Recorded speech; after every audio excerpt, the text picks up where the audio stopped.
चार श्रेणियां सी ना, चार जिहदे विच आपां कहने खत्तरी, ब्राह्मण, सूद ते वैस। चार है। खत्तरी ਉਹ ਨੇ ਕਹਿੰਦੇ ਜਿਹੜੇ ਸ਼ਸਤਰ ਚਲਾਉਣਗੇ। ब्राह्मण की करू? खत्तरी ब्राह्मण ने की करना? कहते एक पोथियां पढ़ेगा, ज्ञान प्राप्त एक लेगा। हो गई गल। तीजे नंबर ते जेड़े वैस है, जट कह लो तुसी, जिमीदार कह लो, उन्होंने खेतीबाड़ी करनी है, ढिड भरना, ये कहता।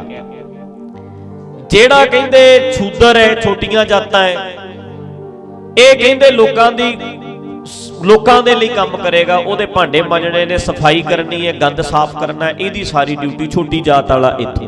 ਉਹਨੇ फिर ਜਦੋਂ ਉਹਦੀ व्याख्या की, कहते बर्मा जी ने ब्राह्मण ਨੂੰ सिर चों पैदा किया, ਜਿਹੜੇ ਸੀ खत्तरी कहते भुजा चों, ਉਹਦੇ बल चों, ਉਹਦੀਆਂ ਬਾਹਾਂ चों निकले। शूदर कहते ਉਹਨੇ पेट चों ਕੱਢੇ, ਢਿੱਡ। ਤੇ ਜਿਹੜੇ वैस ਜਿਹੜੇ ਢਿੱਡ चों ਕੱਢੇ, कहते वैस ਢਿੱਡ ਤੋਂ, ढिड भरन लई पैदा होए है। ते शूदर कहते उन्हें अपने पैरों चों पैदा कीते है, ये सफाइयां करन वास्ते ने। ध्यान नाल गल नूं पकड़ो। सब तो वधिया महकमा की है भला?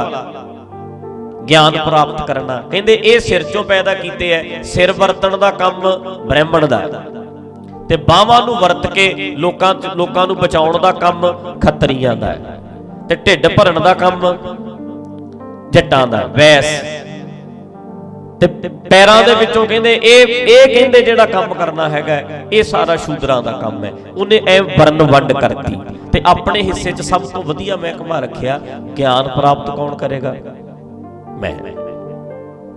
ਜਿਹੜਾ ਪੜਨ ਵਾਲਾ ਕੰਮ ਹੈ, ਗਿਆਨ ਪ੍ਰਾਪਤ ਕਰਨ ਵਾਲਾ ਕੰਮ ਹੈ, ਇਹ ਮੇਰਾ ਹੈ। ਬਾਕੀ ਸਾਰਿਆਂ ਦੇ ਕਿੱਤੇ ਵੱਖਰੇ ਵੱਖਰੇ ਆ। ਹੁਣ ਦੱਸੋ, ਇਹ ਵਰਨ ਵੰਡ ਹੈ कि अज सिखां दे विच ये वर्ण वंड है नहीं कि एक इत्थे आ एक काम करन वाले है, आ महकमा किहड़ा है, ये काम करन वाला, ये जट जिमीदार है। आ महकमा वेड़े वाले है जी, ये शूदर है, छोटियां जातां वाले सीरी पारी रलदे है, ये काम इदां दे करदे है। ते फिर एक महकमा साडे होर भी है, वो है पाठियां, ग्रंथियां, रागियां, प्रचारकां वाला। भावें अगला जज भी होवे, साडे वर्गे दे हत्थ अनपढ़ बंदे दे जज भी दवाऊ कि नहीं दवाऊ? पाठ करने वाला काम कीदा है? कहते साडा सानू पैसे दे दो, असीं आपे कर लांगे।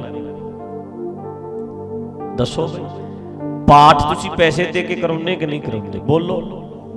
पढ़न दा काम कीदा होया होया? अज समाज विच पढ़न दा काम किहने ले लिया? बोलो।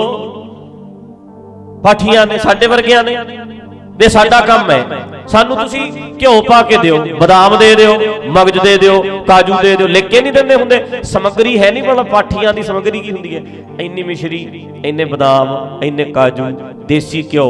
ते फिर अगला काहदे लई कहंदा साडा जोर बहुत लगना, खुशकी चढ़ जानी सानू। कहंदे इह काम साडा।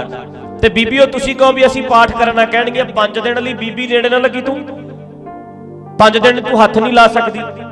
बीबी गलत करोगे, फिर साखी ऐ सुना देंगे अगों भी महाराज ने कहा भी एक बंदे नूं कुट्टण दे लगे है, उन्हें पंक्ति गलत पढ़ती। ते महाराज कहंदे आ पंक्ति कुटदे क्यों है? कहंदा महाराज मैनूं बहुत थप्पड़ मारिया मेरे, कहंदे मैं एक लाइन गलत बोलती सी। ते कहंदे महाराज ने कहा जदों तू गलत पढ़दा सी ते तू मेरे चपेड़ मारदा सी, तां तैनूं चपेड़ां पईआं। इहो जी गल जदों सुना देनी है स्टेज ते, बंदा ते उदण ही दहल जांदा भी अच्छा यार पंक्ति गलत पढ़न दा एडी सजा, पंक्ति गलत पढ़न दी इन्नी सजा मिलदी है। अगला डर गया ते पाठ दे नेड़े भी जाऊओ। बोलो।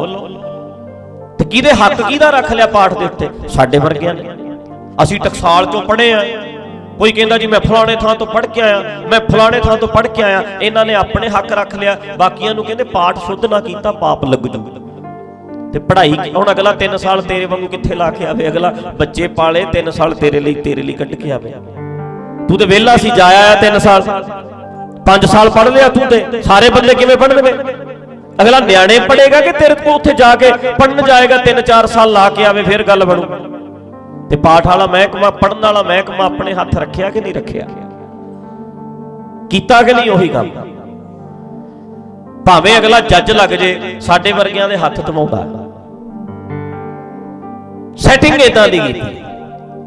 ਮਾਈਂਡ ਸੈੱਟ ਇਦਾਂ ਦਾ ਕੀਤਾ। ਤੇ ਤੁਸੀਂ ਵੀ, ਤੁਹਾਨੂੰ ਵੀ ਸੌਖਾ ਹੋ ਗਿਆ। ਅਗਲਾ ਕਹਿੰਦਾ ਅੱਛਾ ਇਹ ਪੜ੍ਹਨਗੇ 5000 ਚੱਕੋ, ਆਪ ਹੀ ਪੜ੍ਹ ਲਿਆ ਕਰੋ। ਨਿਆਣਿਆਂ ਨੂੰ ਕਹਿ ਦੋ ਲੈ ਤੇਰੀ ਪੜ੍ਹਾਈ ਆ ਕਰ ਲੂਗਾ, ਉਹ ਕਹੂਗਾ ਅੱਛਾ ਡੈਡੀ ਤੂੰ 5000 ਦੇ, ਮੈਂ ਇਹਨੂੰ ਦੇ ਦਿਆਂ, ਮੇਰੇ ਥਾਂ ਤੇ ਪੜ੍ਹ ਵੀ ਲੈ। ਪੜ੍ਹਨਾ ਕਿਹੜਾ ਚਾਹੁੰਦਾ, ਗਿਆਨ ਲੈਣਾ ਨਹੀਂ ਚਾਹੁੰਦਾ, ਅਗਲਾ ਛੱਡ ਪਰੇ, ਸਾਨੂੰ ਕੀ ਲੋੜ ਹੈ। ਪਰ ਮੈਂ ਜਿਹੜੀ ਗੱਲ ਕਰਦਾ ਹੈ ਕਿ ਸਾਡੇ ਪਾਤਸ਼ਾਹਾਂ ਨੇ ਜਿਹੜਾ ਨਾ ਹੱਕ ਰੱਖੀ ਬੈਠਾ ਸੀ ਵੀ ਮੈਂ ਹੀ ਪੜੂ, ਉਹਦੇ ਕੋਲੋਂ ਪੋਥੀਆਂ ਫੜ ਕੇ ਨਾ ਕਹਿੰਦੇ ਚੱਕੋ ਆ ਮੇਰੇ ਵਾਲੇ ਪੜਨਗੇ, ਅਸੀਂ ਪੜਾਂਗੇ। ਤੁਸੀਂ ਠੇਕਾ ਲਿਆ ਪੜਨ ਦਾ, ਕਿਹਾ ਕਿ ਨਹੀਂ? ਤੁਸੀਂ ਠੇਕਾ ਲਿਆ? ਤੁਸੀਂ ਇਕੱਲੇ ਪੜ ਸਕਦੇ ਇੱਥੇ ਨਾ, ਤੁਸੀਂ ਕਿਤੇ ਵੱਖਰੇ ਜੰਮੇ। ਉਹਨਾਂ ਨੇ ਜਿਹੜੇ ਪੋਥੀਆਂ ਪੜ੍ਹਦੇ ਸੀ, ਉਹਨਾਂ ਤੋਂ ਫੜ ਕੇ ਪੋਥੀਆਂ ਕਹਿੰਦੇ ਪੜਾਂਗੇ ਸਾਰੇ, ਮੇਰੇ ਨਾਲ ਵਾਲੇ ਪੜਨਗੇ, ਕੋਈ ਜਾਤ ਸਿਸਟਮ ਨਹੀਂ, ਛੋਟੀ ਵੱਡੀ ਇੱਥੇ ਸਾਰੇ ਪੜਨਗੇ। ਜਿਹੜੇ ਤਲਵਾਰਾਂ ਹੀ ਚਲਾਉਂਦੇ ਸੀ, ਉਹਨਾਂ ਤੋਂ ਚੱਕ ਕੇ ਕਹਿੰਦੇ ਆ ਜਾਓ ਆਪਾਂ ਵੀ ਚਲਾ ਸਕਦੇ ਹਾਂ। ਅਸੀਂ ਨਹੀਂ ਚਲਾ ਸਕਦੇ, ਸਾਡੀਆਂ ਬਾਹਾਂ ਨਹੀਂ। ਖੱਤਰੀਆਂ ਨੇ ਠੇਕਾ ਲਿਆ ਵੀ ਉਹੀ ਕਰਨਗੇ। ਫਿਰ ਜਦੋਂ ਗੱਲ ਖੇਤੀ ਦੀ ਆਈ, ਹਲ ਵੀ ਵਾਹ ਕੇ ਵੇਖੇ, ਕਹਿੰਦੇ ਸਾਰੇ ਕਰ ਸਕਦੇ ਨੇ, ਇਹਦੇ ਚ ਕੋਈ ਕਿਸੇ ਨੇ ਨਹੀਂ ਇਦਾਂ ਵੀ ਆਹੀ ਕਰ ਸਕਦਾ। ਤੇ ਜਦੋਂ ਗੱਲ ਆਈ ਸ਼ੂਦਰਾਂ ਦੀ, ਕਹਿੰਦੇ ਇਹਨੇ ਕੱਲਿਆਂ ਨੂੰ ਬੱਠਲ ਚਕਾਇਆ ਪਿਆ, ਲੋੜ ਪੈਣ ਤੇ ਆਹ ਕੰਮ ਵੀ ਆਪੇ ਹੀ ਕਰ ਲੈਣਾ।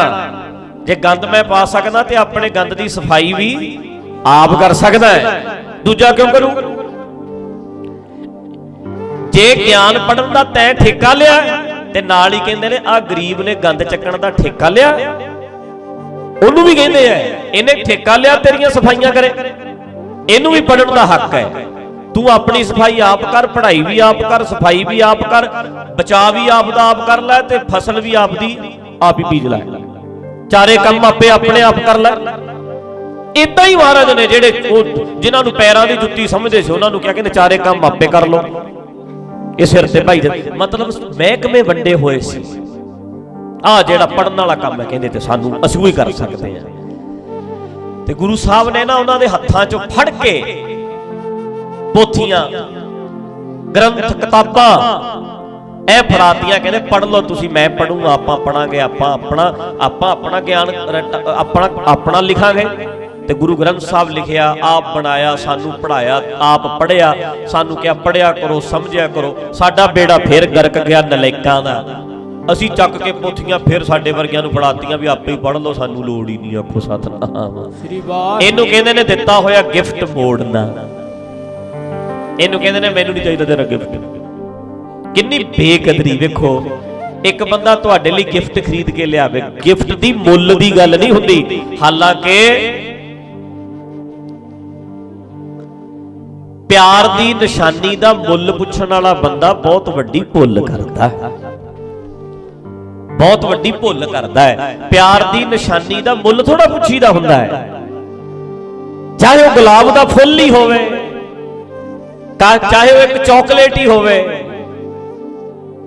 ਚਾਹੇ ਉਹ ਇੱਕ ਪੱਤੀ ਹੋਵੇ, ਫੁੱਲ ਵੀ ਪੂਰਾ ਨਾ ਹੋਵੇ, ਫੁੱਲ ਦੀ ਵੀ ਪੱਤੀ ਹੋਵੇ। ਜੇ ਪਿਆਰ 'ਚ ਨਿਸ਼ਾਨੀ ਦਿੱਤੀ ਹੈ ਤਾਂ ਉਹਦਾ ਮੁੱਲ ਨਹੀਂ ਪੁੱਛੀਦਾ, ਉਹਦਾ ਰੇਟ ਥੋੜਾ ਪੁੱਛੀਦਾ, ਗਿਫਟ ਦਾ ਰੇਟ ਥੋੜਾ ਹੁੰਦਾ ਹੈ। ਧਿਆਨ ਨਾਲ ਸੁਣੋ, ਜਿਹੜਾ ਗਿਫਟ ਖਰੀਦ ਕੇ ਦਵੇ ਅਗਲਾ ਸਾਂਭ ਰੱਖਦਾ ਹੈ। ਤੇ ਆ ਜਿਹੜੇ ਗਿਫਟ ਹੈ ਨਾ, ਗੁਰੂ ਗ੍ਰੰਥ ਸਾਹਿਬ ਦੀ ਬਾਣੀ, ਇਹ ਸਾਨੂੰ ਗਿਫਟ ਦੇਣ ਲਈ ਮਹਾਰਾਜ ਦਾ 250 ਸਾਲ ਲੱਗਾ। ਇੰਨੇ ਪਾਤਸ਼ਾਹ, ਇੰਨਾ 35 ਦਾ ਜ਼ੋਰ ਲੱਗ ਗਿਆ, ਤਵੀਆਂ ਤੇ ਅਗਲਿਆਂ ਨੇ ਬਾਤਾ। ਪਰ ਕਹਿੰਦੇ ਇੱਕ ਵਾਰੀ ਨਾ ਨਜ਼ਰੀਆ ਦੇ ਕੇ ਜਾਣਾ, ਇੱਕ ਐਨਕ ਦੇ ਕੇ ਜਾਣੀ ਹੈ ਵੀ ਐ ਵੇਖੋ ਸਮਾਜ ਨੂੰ। ਇੰਨਾ ਲੱਗ ਗਿਆ ਜ਼ੋਰ। ਤੇ ਸਾਡੇ ਵਰਗੇ ਕਮਲਿਆਂ ਨੇ ਕਦਰ ਕੀਤੀ ਨਹੀਂ। ਸਾਡੇ ਵਰਗਿਆਂ ਨੇ ਫਿਰ ਪਾਠੀ ਰੱਖ ਲਏ, 5000 ਲੈ ਲਓ, ਆਪੇ ਹੀ ਪਾਠ ਕਰਦੇ ਕਰੋ, ਸਾਨੂੰ ਲੋੜ ਹੀ ਨਹੀਂ। ਸਾਡੇ ਵਰਗਾ ਮੂਰਖ ਤੇ ਬੇਕਦਰ ਕੌਣ ਹੈ?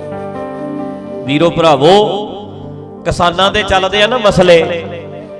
ਜੇ ਅਸੀਂ ਆ ਗਿਆਨ ਪ੍ਰਾਪਤ ਕਰਕੇ ਦਿਮਾਗ ਚਲਾਇਆ ਹੁੰਦਾ, 70-80 ਸਾਲ ਤੋਂ ਰੁਲਦੇ ਥੋੜਾ ਫਿਰਨਾ ਸੀ।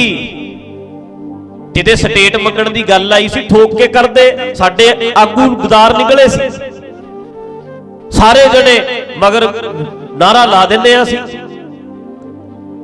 ਰੁਲਦੇ ਥੋੜਾ ਫਿਰਦੇ। ਜੇ ਕਿਤੇ ਅਸੀਂ ਪੋਥੀਆਂ ਪੜਨ ਵਾਲੇ ਹੁੰਦੇ, ਗਿਆਨ ਪ੍ਰਾਪਤ ਕਰਨ ਵਾਲੇ ਹੁੰਦੇ।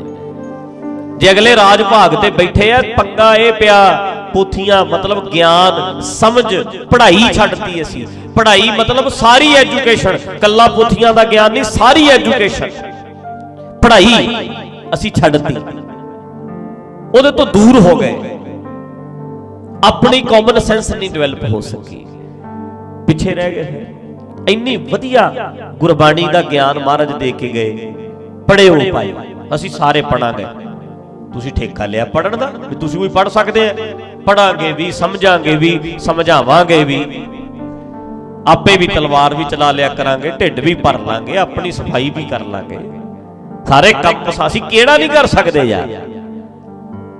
ਤੇ ਤੁਹਾਡਾ ਕੰਮ ਸੀ ਵੀਰੋ ਭਰਾਵੋ ਭੈਣੋ, ਤੁਹਾਡਾ ਕੰਮ ਸੀ ਪਾਠੀਆਂ ਨੂੰ ਪਰੇ ਹਟ ਜਾਓ, ਪਾਠ ਅਸੀਂ ਬੋਲੋ ਯਾਰ ਆਪੇ ਕਰ ਲਾਂਗੇ। ਮੇਰੇ ਵਰਗਾ ਕਥਾ ਸੁਣਾਉਣ ਲੱਗਦਾ, ਪਰੇ ਛੱਡੋ, ਅਸੀਂ ਕਥਾ ਵੀ ਕਰ ਲਾਂਗੇ, ਕੀਰਤਨ ਕਰਨ ਲੱਗਾ ਅਸੀਂ ਕਰ ਲਾਂਗੇ। ਫਿਰ ਸਾਡੇ ਸਿੱਖਾਂ 'ਚ ਪੁਜਾਰੀ ਸ਼੍ਰੇਣੀ ਹੋਣੀ ਨਹੀਂ ਸੀ, ਹੈ ਵੀ ਨਹੀਂ ਸੀ। ਸਿੱਖਾਂ 'ਚ ਪੁਜਾਰੀ ਸ਼੍ਰੇਣੀ ਹੈ ਨਹੀਂ ਸੀ। ਗੁਰੂ ਨਾਨਕ ਪੁਜਾਰੀ ਨਹੀਂ ਸੀ, ਗੁਰੂ ਨਾਨਕ ਕਿਸਾਨ ਸੀ। ਗੁਰੂ ਨਾਨਕ ਕਿਸਾਨ ਸੀ। ਸਾਡੇ ਪਾਤਸ਼ਾਹ ਪੁਜਾਰੀ ਥੋੜਾ ਸੀ। ਪੁਜਾਰੀ ਸ਼੍ਰੇਣੀ ਜੇ ਆਊ ਤੇ ਧੰਦਾ ਆਊ। ਧਰਮ ਧੰਦਾ ਉਦੋਂ ਬਣੂ ਜਦੋਂ ਪੁਜਾਰੀ ਆਊ, ਤੇ ਜੇ ਪੁਜਾਰੀ ਨਹੀਂ ਆਊ ਤੇ ਧਰਮ ਧੰਦਾ ਨਹੀਂ ਬਣੂ। ਧੰਦਾ ਉਦੋਂ ਬਣਦਾ ਹੈ ਜਦੋਂ ਸਾਡੇ 'ਚ ਪੁਜਾਰੀ ਸਿਸਟਮ ਆ ਬਣਦਾ, ਜਿਨ੍ਹਾਂ ਨੇ ਪੂਜਾ ਦੇ ਨਾਂ ਤੇ, ਧਰਮ ਦੇ ਨਾਂ ਦੇ ਉੱਤੇ, ਜਿਨ੍ਹਾਂ ਨੇ ਪਾਠ ਪੜ੍ਹਨ ਦੇ ਨਾਂ ਦੇ ਉੱਤੇ ਪੈਸਾ ਇਕੱਠਾ ਕਰਨਾ ਹੁੰਦਾ। ਤੇ ਜਿੱਦੇ ਸਾਡਾ ਦਿਮਾਗ ਖੁੱਲ ਗਿਆ, ਅਕਲ ਆ ਗਈ, ਜਿੰਦਰਾ ਖੋਲ ਲਿਆ, ਉਹਦੇ ਪਤਾ ਲੱਗਣਾ। ਦੇਖੋ ਭਾਈ, ਗਿਆਨ ਕੀ ਆਈ ਆਂਦੀ, ਸਾਡੇ ਪਤਾ ਨਹੀਂ ਕਦੋਂ ਆਉਣੀ ਹੈ। ਜਿੱਦਾਂ ਕਈ ਵਾਰੀ ਨਾ ਮੀਂਹ ਨਹੀਂ ਪੈਂਦੇ ਤੇ ਬੰਦਾ ਨਾ ਇਹ ਵੇਖੀ ਜਾਂਦਾ, ਯਾਰ ਐਤਕੀ ਖਰੇ ਕਦੋਂ ਮੀਂਹ ਪੈਣਾ, ਐਤਕੀ ਖਰੇ ਕਦੋਂ ਗੱਲ ਬਣੇਗੀ, ਕਦੋਂ ਕੋਈ, ਪਰ ਸਾਡੇ ਤੇ ਇਦਾਂ ਹੀ ਸੋਚਦੇ ਆ ਵੀ ਕਦੋਂ ਗਿਆਨ ਦਾ ਮੀਂਹ ਪੈਣਾ। ਸਾਨੂੰ ਤੇ ਜਣਾ ਖਣਾ ਲੁੱਟ ਕੇ ਲੈ ਜਾਂਦਾ, ਜਿਹਦਾ ਜੀ ਕਰਦਾ ਕਮਲਾ ਕਰਕੇ ਚਲੇ ਜਾਂਦਾ।